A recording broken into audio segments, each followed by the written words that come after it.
Hello, আমরা আজকে November মাসের 22 তারিখ আমরা আসছি ওয়াশিংটন হয়ে আমরা আসছি ঢাকাতে। ঢাকা থেকে আমরা যাব কুষ্টিয়াতে লালনের দেশে। এখন আপনাকে জানাচ্ছি, এখন যাওয়ার পথে আমরা আরিচা না, অ্যাকচুয়ালি পাটুয়ারি না, কোন ঘাট,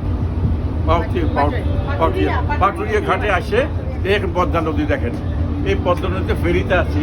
এই যে নদীতে এই একটা নতুন একটা চর আসছে, কি সুন্দর নতুন চর, আমি কোনোদিন দেখিনি, এই প্রথম দেখলাম।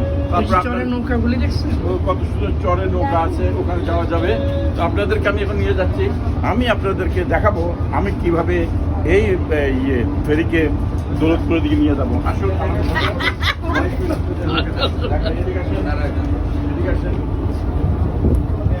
আমি এই নৌযানের সম্পূর্ণ দায়িত্বে আছে, ওনারা সাহায্য করে, আমার সাহায্য করছেন, উনি সাহায্য করছেন, এবং এটাকে ঘুরিয়ে ঘুরিয়ে আমি দৌলতপুরের দিকে যাচ্ছি। আচ্ছা, দৌলতদিয়ার দিকে যাচ্ছি। দেখুন, আমি এখন এনার ভাই আপনার একটু কথা জিজ্ঞেস করি, আমরা কোথায় যাচ্ছি? দৌলতদিয়া। ভাই আমরা কোথায় যাচ্ছি? তার মানে এটা দৌলতদিয়াই। হ্যাঁ, আমার ভুল হয়েছে, আমার ক্ষমা করবেন, দৌলতদিয়াই। এখন দেখুন এই যন্ত্রপাতিগুলো এরা অটোমেটিকলি চলে যাচ্ছে। তো ওনাকে আমি জিজ্ঞেস করেছি, ভাই আমার শুরু দিলেন, বলে যে আমি চালাচ্ছি।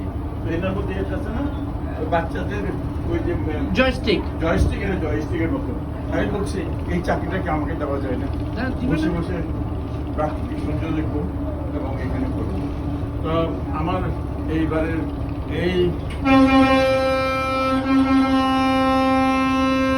আচ্ছা শাহিন সাহেব, এইটার নাম কি বলেন তো? এগুলোর নাম হচ্ছে, যেগুলো এটা দিকে টানে ওই দিকে টানে,